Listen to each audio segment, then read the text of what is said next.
गोपाल कृष्ण भगवान की जय।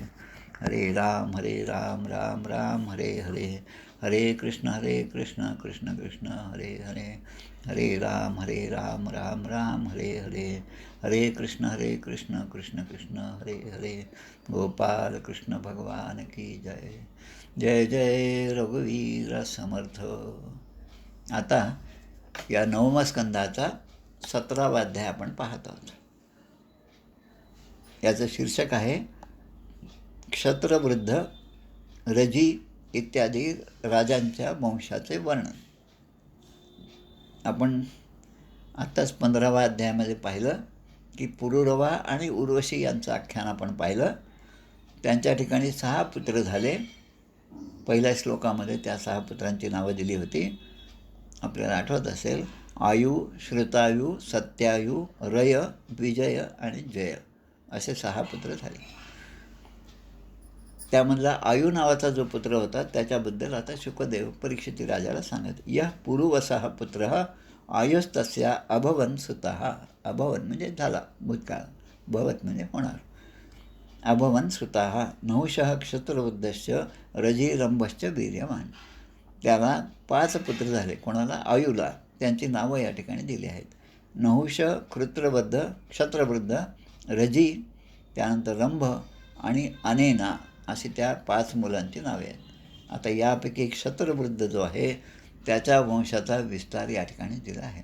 या पूर्ण अध्यायामध्ये श्लोक कमी आहेत, 18 श्लोक आहेत.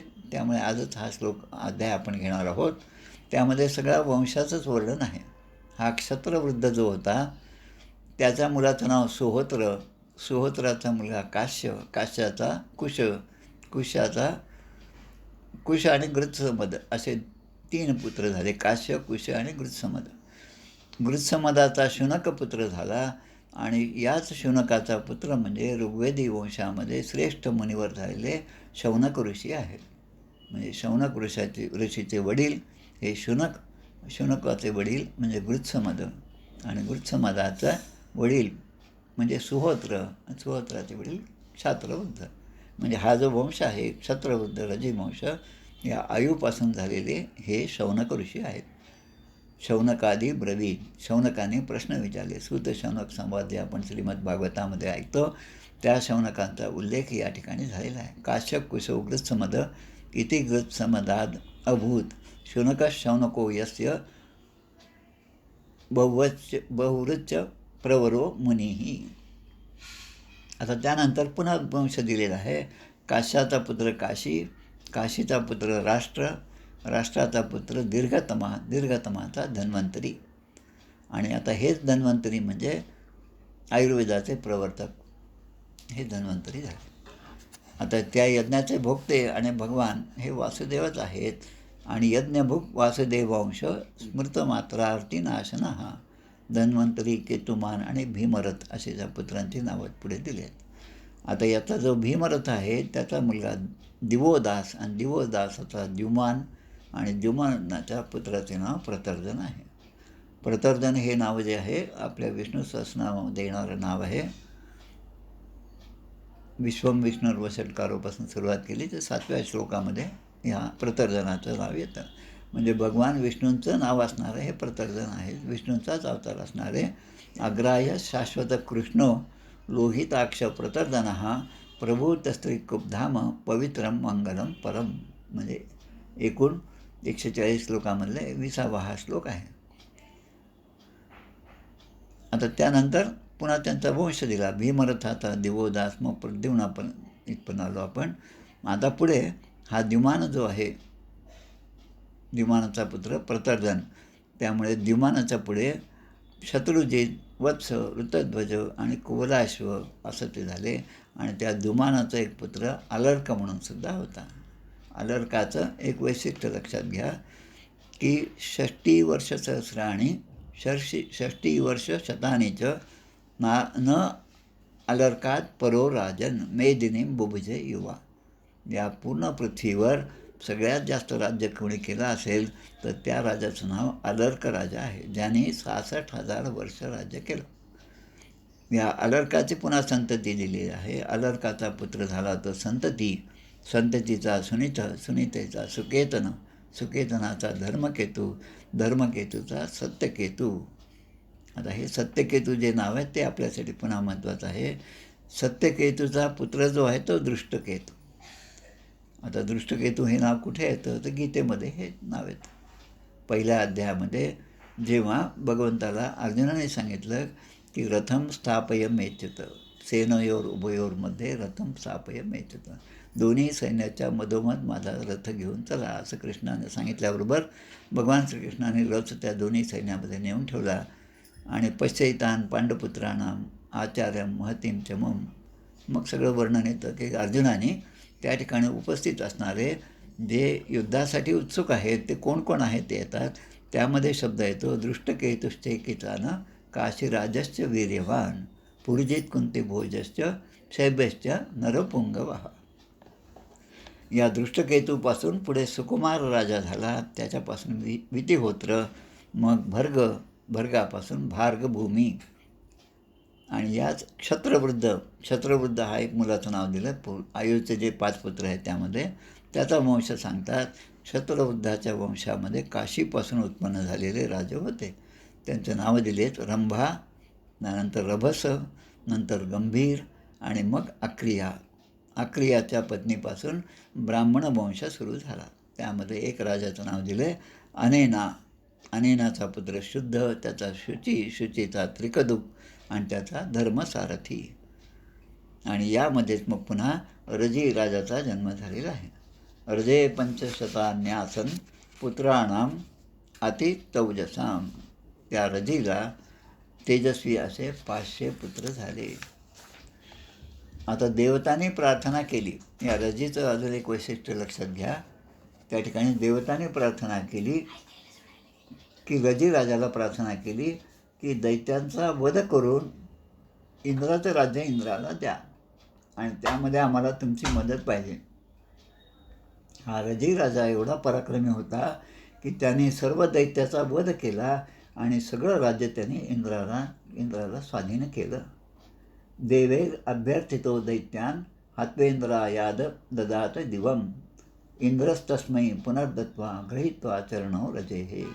सगळं एवढं राज्य वैभव सगळं इंद्राच्या पायी त्याने आणून ठेवलं रजी राजाने.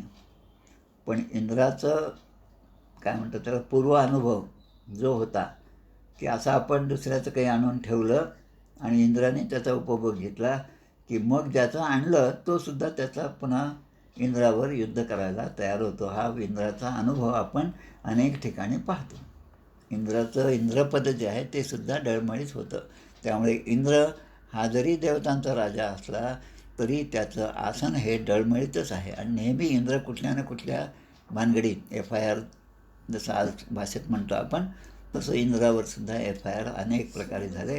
आणि प्रत्येकातून ते काही ना काही ब्रह्मदेवाच्या म्हणा, शंकराच्या म्हणा किंवा नारायणाच्या म्हणा यांच्या कृपेने इंद्राला अभय प्राप्त झालेलं आहे. अनेक आख्यानामध्ये इंद्राचं नाव अशा प्रकारे येतं. आता यांनी सगळं राज्य आणून दिलं तरी इंद्राने मात्र त्याचं काही स्वीकार केला नाही. ते रजीला पुन्हा स्वतः परत करून दिलं.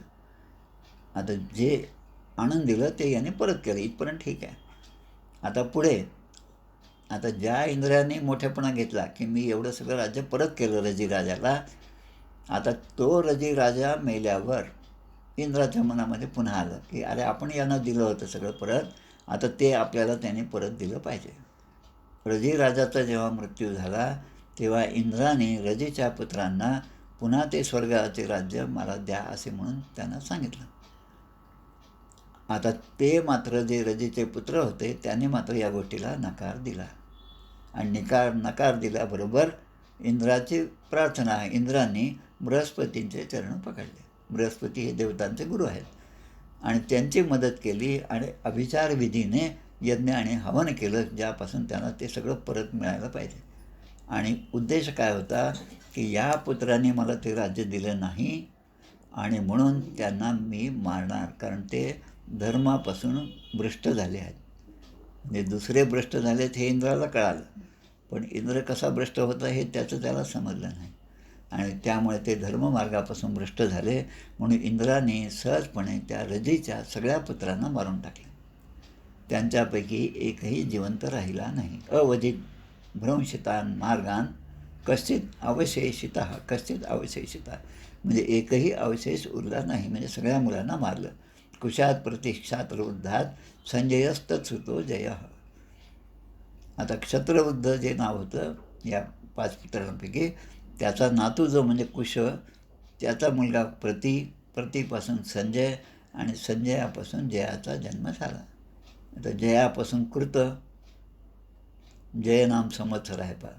आपले 60 संवत्सराची नावं जी आहेत त्यामध्ये ही सगळी नावं येतात. कृतापासून हर्यवनापासून सहदेवापासून हीन आणि हीनापासून जयदेव नावाचा पुत्र झाला. संघकृतीस्तस्य स जयः क्षत्रधर्मा महारथः क्षत्रवृद्धान्वया भूपाः शृणुवंशं च नाहुषात्. मग जयसेनाचा पुत्र संस्कृतीचा पुत्र महारथी आणि क्षत्रवृद्धाच्या वंशपरंपरेमध्ये एवढेच राजे झाले असं त्यांनी लिहिलं. अजून राजे झाले असते तर आपल्याला अजून मोठी लिस्ट वाचायला मिळाली असते किंवा वाचावी लागली असते. आणि मग त्याचे पुन्हा प्रत्येकाचे 500 पुत्र, कोणाचे 100 पुत्र, ते सगळं लक्षात ठेवणंसुद्धा अवघड झालं असतं. तरी पण त्यांची नावं आपल्याला श्रवण करणं हे सुद्धा एक पुण्यकर्मच आहे. म्हणून या सगळ्या नावांचा उच्चार आपण या ठिकाणी घेत आहोत. आणि याचं कारण एकच आहे की आपण हे दीर्घ सत्र आपण केलं आहे. 7 दिवसामध्ये या सगळ्या गोष्टी शक्यच नाहीत. म्हणून आपण हे विस्ताराने प्रत्येक गोष्ट, प्रत्येक अध्याय यामध्ये पाहत आहोत. आणि मग आता ते म्हणतात, म्हणजे शुकदेव परीक्षित राजाला सांगतात की आता एवढा सगळा वंशविस्तार मी सांगितला, आता यापुढे नहुष हा जो राजा आहे त्याच्या वंशाचं वर्णन आता मी तुला सांगणार आहे. आणि असं म्हणत शृणुवंशमच्या नाहुषात, नहुषाच्या वंशामध्ये कोण कोण राजे झाले, शृणुवंशमच्या नाहुषात, ते आता मी तुला सांगणार आहे असं म्हणून हा 17वा अध्याय या ठिकाणी समाप्त होतो. इथे श्रीमद्भागवते महापुराणे पारमहंस्यां संहितायां नवमस्कंदे चंद्रवंशानुवर्णने 17दशोऽध्यायः. आता हळूहळू चंद्रवंशाचं नाव प्रत्येक अध्यायामध्ये जवळपास येत आहे. आणि मग कृष्णाचा जन्म म्हणजे 10वा स्कंद सुरू होणार. त्यामुळे या ठिकाणी आपण थांबू, आरती म्हणूया. गोपाल कृष्ण भगवान की जय.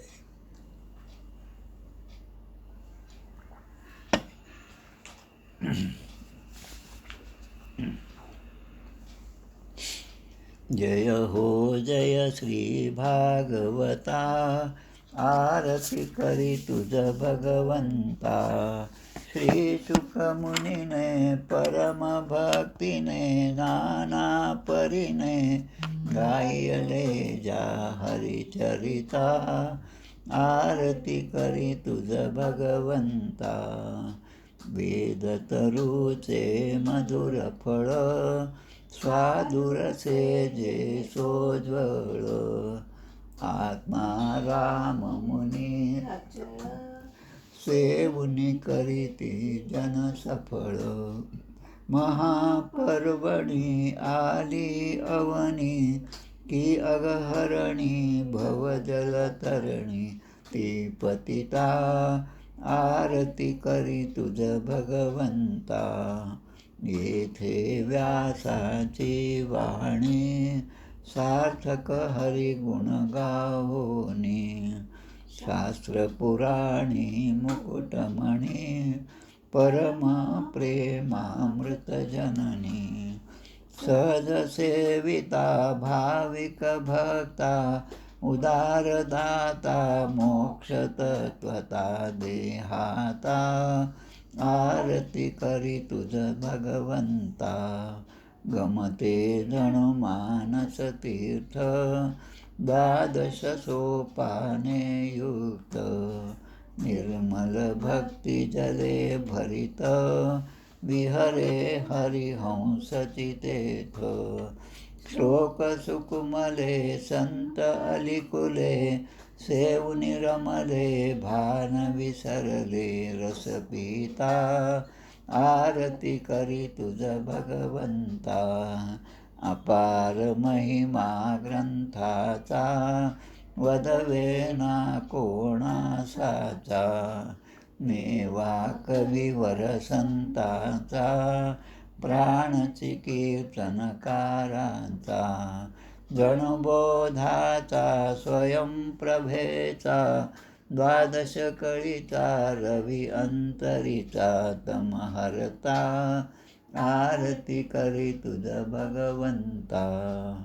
ग्रंथ नव्हे हा श्रीकृष्ण, गीते वेधी मन पूर्ण, अनन्य होता या शरण, खचित टळे जन्म मरण.